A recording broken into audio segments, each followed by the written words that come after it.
Salve, salve nação alvinegra, começando mais um vídeo aqui no canal John do Timão. Então se você for novo, já se inscreve, porque rapaziada, faltam 50 pessoas pra gente bater 85 mil inscritos, tá? Conto aí com a colaboração de todos, vamos pra cima, já deixa o seu like, tá? Pra começar essa semana aí do mês de março, dia 6 de março, tá? Semana importante, semana de mata-mata do Paulistão. Vamos pra cima, ativem o sininho de notificações. E é isso, rapaziada. Temos aí as definições do mata-mata do Paulistão, novidades do mercado da bola e vamos pra cima. Editor, pode rodar a vinheta. Ó, salve o Corinthians! Bom, Corinthians jogou no sábado, né? O único time aí do Campeonato Paulista que jogou no sábado. Enfrentamos aí o Santo André em casa, né? 6h30 lá na Neoquímica Arena. Vencemos por 3-1. Ontem tivemos os demais confrontos do Campeonato Paulista, tá? Tem time aí grande que pelo terceiro ano seguido não se classificou para o mata-mata, tá? Isso é bom a gente ressaltar. Tivemos os demais resultados, tá? Definições aí, principalmente do grupo do Corinthians, né? Que a gente tinha aí essa indefinição, quem vai ser o adversário da nossa equipe. O São Bento brigava ali também, né? Acho que a própria Ferroviária, que foi rebaixada, ainda tinha uma possível expectativa dentro dessa classificação, mas enfim, tá? Corinthians jogou no sábado, ontem fez um treinamento, tá? Um regenerativo, uma atividade bem tranquila, muitos garotos da base, tá? O goleiro Cauê, laterais Abimael e Vitinho, zagueiro Gustavo Henrique, meio campistas Biro, Cauã e João Vitor, e os atacantes e o atacante Pedrinho, tá? Que já até jogou aí contra o Santo André. Os titulares fizeram atividade regenerativa, tá? Na academia, uma atividade bem tranquila na tarde de ontem, tá? E hoje receberam a folga. Por qual motivo? Mata-mata do Paulistão vai ser no final de semana, tá?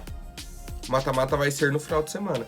Então, deram uma folga, fazem o trabalho regenerativo, aquele de recuperação depois do jogo. Então jogou no sábado, recupera no domingo, folga na segunda e volta a treinar normalmente na terça-feira. Certo, rapaziada? Vamos falar do mata-mata, né? Vamos aí pro mata-mata do Paulistão.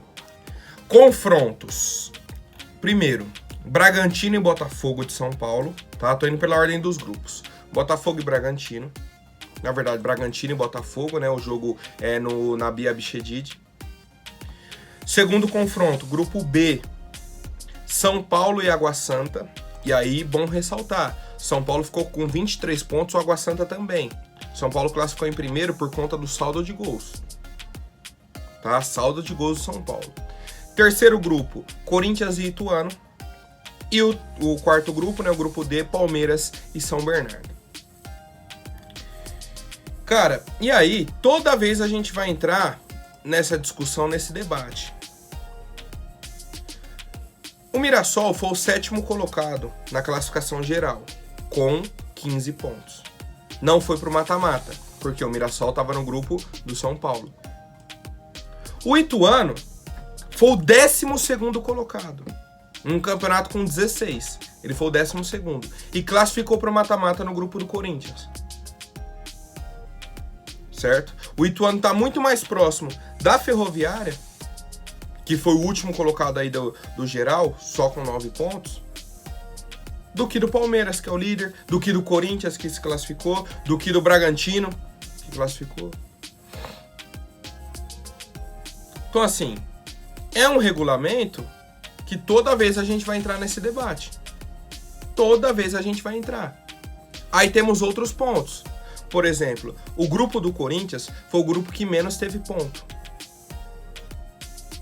Certo? A gente tem o grupo do Palmeiras, que Palmeiras com 28, São Bernardo com 26. Na classificação geral, o São Bernardo é o 2º colocado. E o São Bernardo não decide em casa. O São Paulo tá com 23, decide em casa. Corinthians 22, decide em casa. Bragantino 20, decide em casa. São Bernardo 26, mais do que todos esses, decide fora. Aí a gente pega o grupo do Corinthians que eu tava falando. Os dois rebaixados foram no grupo do Corinthians, São Bento e Ferroviária. O pior classificado para o mata-mata é do grupo do Corinthians, o Ituano. Ou seja, o Corinthians não enfrentou os piores times do campeonato. O Corinthians não enfrentou os piores times do campeonato. Os 2 rebaixados e o pior classificado para o mata-mata. Vamos para outra ótica agora de, mas classificação todo mundo já sabe. A Portuguesa, por exemplo, não foi rebaixada. Ficou com 10 pontos, o São Bento também com 10. Só que a Portuguesa fez um gol a mais, certo? Tá com um saldo ali melhor. A Portuguesa estava no grupo do Palmeiras e do São Bernardo, os 2 melhores times dessa primeira fase. Ou seja, a Portuguesa não enfrentou esses 2 times. Olha só como que é o campeonato. O São Bento enfrentou, a Ferroviária enfrentou. E foram rebaixados, a Portuguesa não enfrentou. Segue na Série A. Certo? Então, assim, é um regulamento que os times assinam. Isso é sempre bom a gente colocar. Chega lá, faz reunião, faz isso, faz aquilo, os times vão lá e assinam. Só que na hora que você analisa muitos pontos, não dá só pra gente chegar e falar, e tal time, esse é o melhor, esse é o pior. A gente tem que analisar tudo. Corinthians é o 5º colocado geral, mas como eu falei, não enfrentou os dois piores times do campeonato. Certo? A Portuguesa se safou, certo, do rebaixamento, mas não pegou os 2 melhores times do campeonato. Tá? Então a gente vai fazendo essa análise e hoje, 3h30 da tarde, acontece o sorteio para datas e horários, certo? A definição ali de datas e horários das quartas de final. Ontem, na transmissão do jogo de São Paulo, o pessoal da Record falou que transmitiria o mata-mata do Corinthians. Ou seja, domingo, dia 12, 4 horas da tarde, Corinthians e Ituano na Neoquímica Arena, tá? Antes até do sorteio. Porque se o jogo vai passar na Record, é o jogo de 4 horas da tarde do domingo, tá? Então, Corinthians e Ituano, domingo, 4 da tarde. E aí o ponto que a gente vinha falando, pro Corinthians decidir a semifinal em casa, pro Corinthians definir a semifinal em casa, tem que vencer o Ituano, que aí o Corinthians iria a 25 pontos. E no jogo entre São Paulo e Água Santa, precisa acabar o tempo normal no empate. Tá? O jogo tem que ir para os pênaltis. Pô, John, mas não é só o São Paulo perder? Não. Porque o Água Santa tá com 23 pontos também. Ou seja, se o Água Santa ou o São Paulo vencerem, vão a 26 pontos. Certo? Corinthians vencendo só vai a 25. Então o Corinthians precisa vencer e torcer por um empate no jogo entre São Paulo e Água Santa. E aí quem vai passar nos pênaltis, problema do nosso adversário, tá? Pro Corinthians definir a semifinal em casa, seria esse o cenário. E aí pontos que a gente coloca também. O Corinthians pegou o pior classificado, certo? O São Paulo pegou a Água Santa, que fez 23 pontos. O Palmeiras pega um São Bernardo, que fez 26. Certo? Então são muitas situações que a gente tem dentro desse campeonato. Muitas. Certo? E aí, como a gente sabe, tudo vai ser definido em campo, tá? E eu quero saber como está a expectativa de vocês para esse mata-mata do Paulistão. Coloquem aí, tá? Quem vocês acham que passa, tá? Do confronto aí Palmeiras e São Bernardo, São Paulo e Água Santa, Corinthians e Ituano, e Bragantino e Botafogo de Ribeirão Preto, família. Bom, agora para você, tá? Que tá com a conta aí perto de vencer, tá sem o dinheiro, é um boleto ou a conta é paga no Pix, não importa. Mas a conta tá para vencer e você não tem esse valor, entre em contato com o pessoal da Pague Meu Boleto, tá? Vou deixar o contato aqui também na descrição, o link do WhatsApp, o site, tá? Para resolver aí o problema de vocês, que vai acontecer da seguinte forma. Entrou em contato com o pessoal da Pague Meu Boleto, você vai mandar o valor da conta, tá? Eles ou vão pagar o boleto direto, se for código de barra, ou vão mandar o dinheiro na hora no seu Pix. Tá? Você vai receber o dinheiro da conta no Pix, já paga, tá? Para não ter juros, para não ter nada. E aí, para isso, você vai parcelar, tá, esse valor em 12 vezes no seu cartão de crédito, tá? Ponto importante, tá? O principal ponto nisso tudo. O cartão de crédito precisa ter limite, tá? Para passar esse valor parcelado em 12 vezes. Tendo isso, tá? O pessoal da Paga Meu Boleto vai resolver o problema de vocês, família. Entre em contato com o link aqui na descrição. E vamos para cima, rapaziada, sobre o Renato Augusto, tá? O Bruno Maziotti, que é o fisioterapeuta do Corinthians, tranquilizou 100% a nossa torcida, tá? Falou, ó, Renato sofreu apenas um trauma, recuperação tranquila, está liberado pro mata-mata. Ponto importante, ele tinha colocado aí no máximo 2 dias de recuperação. Se a gente pensar que tivemos o treino ontem regenerativo, o Renato já deve ter feito um tratamento. Hoje é folga dele, é o 2º dia. Amanhã, na teoria, o Renato já volta a treinar. Só que, por exemplo, se o Renato ficar de folga amanhã, ou de folga não, que eu falo, fazendo só a recuperação, não tem problema, volta a treinar na quarta, quinta, sexta, sábado, vai pro jogo domingo, não tem problema, tá? Então, Renato não tem lesão, não foi detectado nada, tá? Segue à disposição aí do Fernando Lázaro. O máximo que pode acontecer, tá? É essa situação do Renato ficar um tempinho, tá? Fazendo essa recuperação aí com os fisioterapeutas, com o time do departamento médico e depois volta aos treinamentos normais. Certo, rapaziada? Vamos pra cima. Bom, falando sobre mercado da bola, tá? A situação aí do Gustavo Mantuan, atacante do Corinthians, mas que está emprestado ao Zenit até o meio do ano. Tivemos algumas movimentações aí diferentes no time do Zenit. O Claudinho e o Malco conseguiram a cidadania russa, tá? Nesse sentido, poderiam até ser convocados para a seleção da Rússia e tudo mais. Tem todas essas questões aí que envolvem, não entram mais como jogadores estrangeiros no elenco e tal, e aí surge essa possibilidade deles serem negociados para outros clubes também. Tá? Tem toda essa questão, é uma situação bem burocrática, tá? Bem complexa.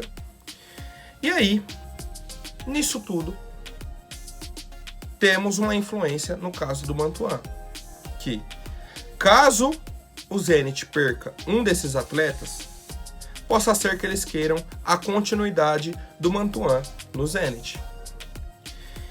Quando o Mantuan foi para o Zenit, foi emprestado com valor de compra fixado. 10 milhões de euros. Então assim, acabou o empréstimo dele no meio do ano, se o Zenit quiser continuar com o jogador, paga os 10 milhões de euros e segue com o atleta.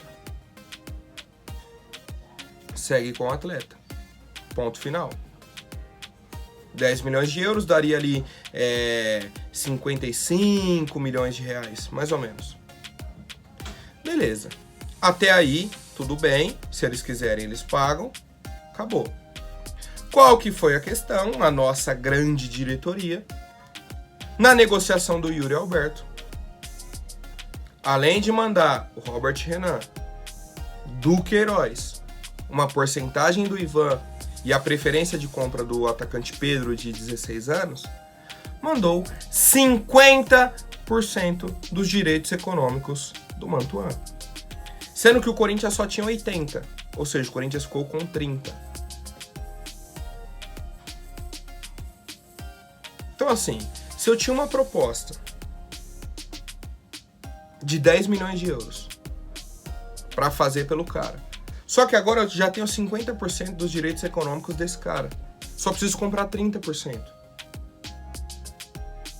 Ou seja, mesmo que o Zenit queira comprar o Mantuan agora, eles vão pagar um valor muito baixo, mas muito baixo, tá?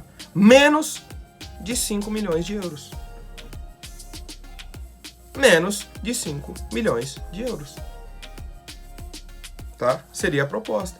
Porque se o Corinthians tinha 80%, mandou 50%, você já mandou mais da metade do que você tinha. Então, se era 10 milhões, não cai nem para 5, vai 4.500, 4 milhões de euros. Vamos colocar 4 milhões de euros, vamos arredondar. Você vai pegar aí 20 milhões de reais pelo Mantuan. Vale só isso? Sendo que o valor que você já tinha colocado era 10 milhões de euros? e você manda 50% dos direitos econômicos do cara, tá? Isso eu não sabia que era essa porcentagem. Que eles falam, não, vamos mandar uma porcentagem do Mantuan. Você pensa o quê? Do Ivan foi 10%. Você pensa o quê? Vai mandar 10%, 15%? Os caras já terem isso. Não, mandou 50%. Ah, então o Corinthians ficou com a outra metade? Não, o Corinthians tinha 80%. É mole, tá? Então a gente aí deve aguardar até o meio do ano, tá? Pra ver essa situação do Mantuan, como que fica, se ele retorna, se ele continua lá. Na melhor das situações, se ele retornar ao Corinthians, tiver um destaque e for vendido, a gente vai ter 30% do atleta, tá? Quero saber a opinião de vocês, rapaziada. Se vocês gostariam de rever o Mantuan com a camisa do Corinthians, acho que pode ser uma opção importante, tá? Ali por aquele lado direito, que foi onde ele se destacou, né? Com a camisa do Corinthians. Principalmente por esse novo esquema, essa possibilidade aí de movimentação desse cara que joga aberto pelo lado direito, que o titular é o Adson, mas o Matheus Araújo fez essa função. Tivemos o Romero, o Giovani, tá? O Mantuan seria um cara para agregar também nessa situação. A gente segue acompanhando. Quero saber a opinião de vocês, família. Por hoje é isso. Amanhã eu volto com mais novidades sobre o nosso Coringão. Até mais, um forte abraço e vai Corinthians!